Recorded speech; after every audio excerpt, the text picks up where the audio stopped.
आज हम बात करेंगे उस दौर की जिसने भारत की सोच को हमेशा के लिए बदल दिया, भक्ति आंदोलन और उसके संतों की। चलिए, एक सवाल से शुरू करते हैं। भारत के वो क्रांतिकारी संत जिन्होंने समाज की पूरी व्यवस्था को चुनौती दी, जिनमें से कई तो समाज के सबसे निचले तबके से आते थे, उनकी कहानियां, उनकी बातें हम तक आज कैसे पहुंची? मतलब सदियों का सफर तय करके ये आवाजें हम तक कैसे आईं? तो इसका जवाब वो छिपा है एक बहुत ही खास ग्रंथ में, जिसका नाम है भक्तमाल। अब ये नाम ही कितना खूबसूरत है, भक्तों की माला। ये सिर्फ एक किताब नहीं है, बल्कि उन सभी संतों की कहानियों का एक ऐसा खजाना है जो शायद हमेशा के लिए खो जाता। और पता है, इस खजाने को सहेजने वाले कौन थे? नाभा दास। और उनकी अपनी कहानी, अरे वाह, वो तो किसी फिल्म की कहानी से कम नहीं है।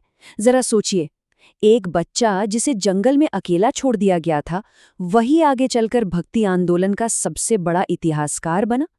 कमाल है ना? तो चलिए, अब भक्तमाल की दुनिया में और गहरे उतरते हैं और शुरुआत करते हैं एक बहुत ही प्रभावशाली गुरु से, स्वामी रामानंद। स्वामी रामानंद को ना एक पुल की तरह देखा जा सकता है, एक ऐसा पुल जो भक्ति आंदोलन को दक्षिण भारत से लेकर उत्तर भारत तक ले आया। उन्होंने एक बहुत बड़ी बात कही कि भक्ति का दरवाज़ा हर किसी के लिए खुला है, कोई फर्क नहीं पड़ता कि कोई राजा है या गरीब। ये उस जमाने के लिए एक बहुत बड़ी, एक सच्ची क्रांति थी। और उनकी इस सोच का सबसे बड़ा सबूत वो हैं उनके शिष्य। जरा देखिए तो, कबीर जो एक जुलाहे थे, रविदास जो एक चर्मकार थे, धन्ना एक किसान, सेना एक नाई, और तो और पीपा जो एक राजा थे। मतलब समाज का हर तबका, हर कोई उनके साथ था। उस समय में ऐसा सोचना भी नामुमकिन सा था। तो इन्हीं शिष्यों में से एक थे संत रविदास, जिनकी कहानी अपने आप में एक पूरी सामाजिक क्रांति है। एक अछूत संत जिसने जाति की पूरी सल्तनत को हिलाकर रख दिया। रविदास का जन्म चमार समुदाय में हुआ था और उस समय के समाज ने उन्हें अछूत का दर्जा दिया हुआ था। मतलब जन्म से ही उन्हें समाज के सबसे निचले पायदान पर धकेल दिया गया था। पर उन्होंने इस सच्चाई से मुंह नहीं मोड़ा, बल्कि इसी को अपनी सबसे बड़ी ताकत बना लिया। उन्होंने कभी अपनी जाति को छिपाया नहीं, बल्कि देखिए वो क्या कहते हैं, मेरी जाति नीची, मेरे कर्म नीचे और मेरा पेशा भी नीचा, फिर भी प्रभु ने मुझे ऊंचा उठाया है। मतलब उन्होंने अपनी पहचान को ही एक ताकतवर संदेश में बदल दिया, संदेश आध्यात्मिक बराबरी का। और उनका एक और क्रांतिकारी कदम था, उन्होंने मूर्ति पूजा को नकार दिया। उनका मानना था कि ईश्वर का कोई रूप, कोई आकार नहीं है, वो निराकार है, एक ऐसी शक्ति जो हर किसी के लिए है, जिसके लिए किसी मंदिर या पुजारी की जरूरत नहीं। इसी को निर्गुण भक्ति कहते हैं, जिसके वो और कबीर सबसे बड़े पैरोकार थे। और उनकी बातों में कितना वजन था, इसका अंदाजा इस बात से लगाया जा सकता है कि उनकी 41 कविताएं, जी हाँ 41, सिखों के सबसे पवित्र ग्रंथ गुरु ग्रंथ साहिब में शामिल हैं। ये एक बहुत ही बड़ा सम्मान है। तो रविदास ने समाज सुधार का रास्ता दिखाया, लेकिन क्या भक्ति का सिर्फ एक ही रास्ता था? बिल्कुल नहीं।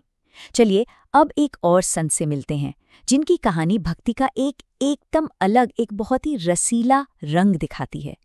ये हैं कवि नंददास। नंददास की जिंदगी तो एक कमाल के बदलाव की कहानी है। वो एक ब्राह्मण परिवार में पैदा हुए। काशी में उन्होंने तुलसीदास जैसे विद्वान के साथ मिलकर पढ़ाई की। शुरू में वो भगवान राम के भक्त थे, लेकिन फिर उनकी जिंदगी में एक मोड़ आया। वो ब्रज पहुंचे और वहां उन्हें कृष्ण भक्ति की ऐसी लगन लगी कि वो वल्लभ संप्रदाय के 8 सबसे बड़े कवियों में से एक बन गए। मतलब एक डिसिप्लिन्ड भक्ति से निकलकर वो सीधे कृष्ण के दीवानेपन में, उनके प्रेम में डूब गए। अब उनका ये बदलाव उनके गुरु भाई महाकवि तुलसीदास को भी थोड़ा अजीब लगा। वो भी परेशान हो गए। उन्होंने नंददास को एक खत लिखा और सीधे सीधे पूछ लिया, भाई तुमने अपने प्रभु राम को छोड़कर कृष्ण की भक्ति क्यों शुरू कर दी? और इस पर नंददास का जो जवाब आया ना, वो भक्ति के पूरे सार को समझा देता है। बहुत ही मजेदार लेकिन बहुत गहरा जवाब। उन्होंने कहा, श्री राम तो एक ही पत्नी के प्रति समर्पित हैं, लेकिन श्री कृष्ण तो अनंत गोपियों के स्वामी हैं, तो बस मैंने भी कृष्ण को ही अपना सब कुछ मान लिया है। देखिए, ये जवाब तर्क से नहीं बल्कि प्रेम से, एक दीवानगी से आया था। यही तो है भक्ति। तो एक तरफ रविदास जैसे समाज सुधारक हैं और दूसरी तरफ नंददास जैसे प्रेम में डूबे कवि। इन सब अलग-अलग कहानियों को, इन अलग-अलग धागों को एक साथ क्या चीज जोड़ती है? इसका जवाब हमें वापस वहीं ले जाता है जहां से हमने शुरू किया था, हमारे इतिहासकार नाभादास के पास। उन्होंने ही तो भक्तमाल में 200 से भी ज्यादा ऐसे संतों की कहानियों को सहेजा।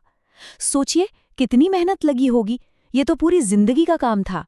और नाभादास के ही शब्द भक्ति आंदोलन का जो निचोड़ है उसे पूरी तरह बयां कर देते हैं। वो कहते हैं, जाति ने पूछिए साधु की, पूछ लीजिए ज्ञान। मतलब साफ है, किसी इंसान की पहचान उसकी जाति से नहीं, उसके ज्ञान से होती है। ये बात तब भी जरूरी थी और आज भी उतनी ही जरूरी है। तो आखिर में ये सब हमें एक बड़े सवाल पर लाकर छोड़ देता है। इन संतों की जो विरासत है, बराबरी की, सच्ची भक्ति की और सामाजिक न्याय की, क्या वो सिर्फ इतिहास की किताबों के लिए है, या फिर ये हमारे आज के समाज के लिए भी एक चुनौती है, एक रास्ता है? सोचने वाली बात है।